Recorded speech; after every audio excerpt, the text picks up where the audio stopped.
Today we're going to be looking at my newest mock, which is the Andy Griffith Sheriff Station, inspired by the Lego set 6755, as I use the windows and sign from that vintage Lego set. I thought, every Lego city needs to have a nice police station. And yes, Lego does make a really cool looking police station in the modular line of buildings. But me wanting to be different, I thought this would actually be a fun way to use some of the vintage pieces that I have laying around in my trays. You'll notice in the background on my computer monitor, I have an image pulled up of the sheriff's department from the Andy Griffith show. And I'm doing that to help get me inspired, give me ideas, and give me kind of a way to guide myself. One of the trickiest things I find when doing mocks is trying to get them sized accordingly. Here's what I mean. I'm building on a 32 by 32 base plate. Now, this could easily be built on a much larger platform to make it look more realistic. But to me, the key is to try and downsize the building, so to speak, to fit on a 32 by 32 base plate, because I want to keep everything in my city modular. That's not to say that it can't still be modular on larger bases, but this is going to be going in the small town district of my city, and I'm trying to keep everything as small as possible. Something else you may notice is I'm kind of making this a corner building. It's not really a corner building in the aspect of it's going to be on the end of a street. I'm making it a corner building because I wanted to capture some of the side details as well from the original building. But not only that, I'm going to be using that side wall in an alleyway next to my hotel. Again, while I'm doing this, you will notice different pictures end up popping up on my monitor, and that is because I'm always trying to find the best image to work on the space that I'm currently working on. After I got some of the side wall work done, I thought, I should probably stop and do a little work on the interior. So I did another search, found some more images, and the majority of the inside of the building is done in green. So what I decided to do is I'm using sand green to add a lot of little highlights to the interior of it.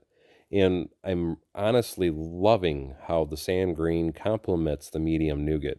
It's a really good color combination. Yes, I know it's majorly 60s color combination, but it still looks really good together. And because I don't want to get crazy detailed on the inside of this particular mock, because like any of the things that I design, I'm not using them as a playset and I'm not playing with them inside. Once they're built, they stay closed and that's it. So for the actual cells, I'm using the vintage 2-stud deep Lego door frames they used to sell with the actual cell bars for the door. And with doing that, I decided to use black instead of the white Legorado cell because I thought it looked really good having the black with the sand green. And then to even add more sand green to the interior, I decided to make a gun rack, just holding 2 old rifles underneath the stairwell, because I just thought that gave a nice, really cool finished feature.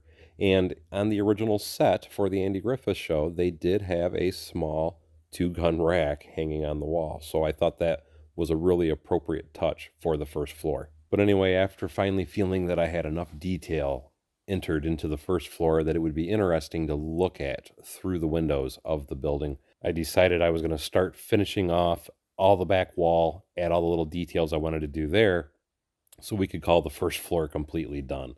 And I started that by just first bricking in the back walls, and then of course, like anything that I do, I have to add a little gas meter and a little electric meter, just to add a few little tidbits of extra detail. I didn't want to get too carried away with the backside because, quite frankly, most buildings on the backside are usually very boring anyway, so I didn't want to waste the pieces or the parts. But having some small details is an absolute necessity, just like having the exterior light, because there's always a light on the back door of any building that you see. But anyway, now that the first floor was 100% complete, I got busy trying to figure out how to do the second floor, where to locate the staircase, and all that good stuff, because we do want to have it to where the staircase can actually lead up to the top floor. While doing this, I came to the realization I am almost out of all of my masonry bricks in the medium nougat, and because I never liked this school building, it was just something I did to try and show people, look, if you buy a couple sets and combine them, you can make a decent looking build. I decided I'm going to scrap this building for parts. It doesn't really go with the theme or the appearance that I'm going for in my new city. And I thought, what better way to get the parts except to recycle another one of my old buildings? Even with scrapping that building, as you can see, I do have more parts, but I don't have a ton. So I started going a little bit more sparingly with the masonry brick. So you'll notice as I'm going along here and there, I will put in standard bricks. And on the wall that's going to be against another building is all standard bricks to try and help keep that brick look and keep the brick feel on it, but not fully do the entire thing using masonry brick.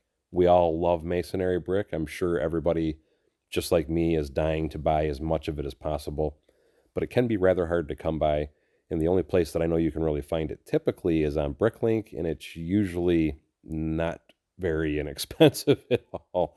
Even buying it directly from Lego, I want to say those start at 14 cents or something around that price range. I also want to point out, if nobody's noticed, when I scrapped out my train station here just a few weeks ago, one of the many reasons I did it is because I wanted to get the windows out of it to use them in other buildings. And here's a prime example of what I meant by that, because the entire top floor is using some of the windows that were originally on the facade of my original train station that I destroyed.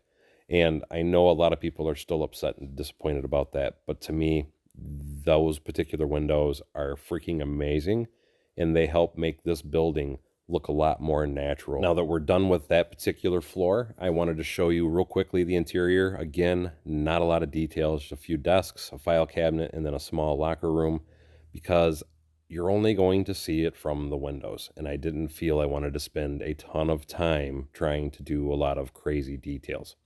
So now we're on to the roof, and the roof was just simply a fact of running I think it was one course of bricks all the way around, and then on the front center, because the peak on the center was a little bit higher, so I ran 2 courses of bricks.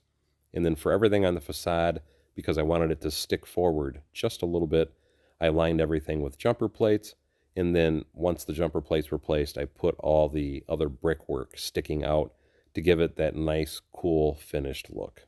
And then last but not least, because we are on the roof, I had to add, not necessarily a fire escape, but I'm just calling it the stair access to the roof itself. All in all, I am very happy with how this thing turned out.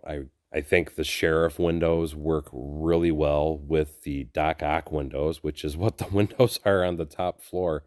They complement each other very well. The first floor, though, what I did have to do is the original sheriff's department windows are a white frame, so I did have to take those out and put them in a gray frame, so that way all the windows did match accordingly. And then, of course, I always have to add lighting. And to me, the lighting is, again, like all of my builds, what makes them come alive. And I just love that vintage sheriff sticker sign right above the doors. I know on the Andy Griffith show that is actually supposed to say Courthouse, but to me, I still think it just looks really good that way.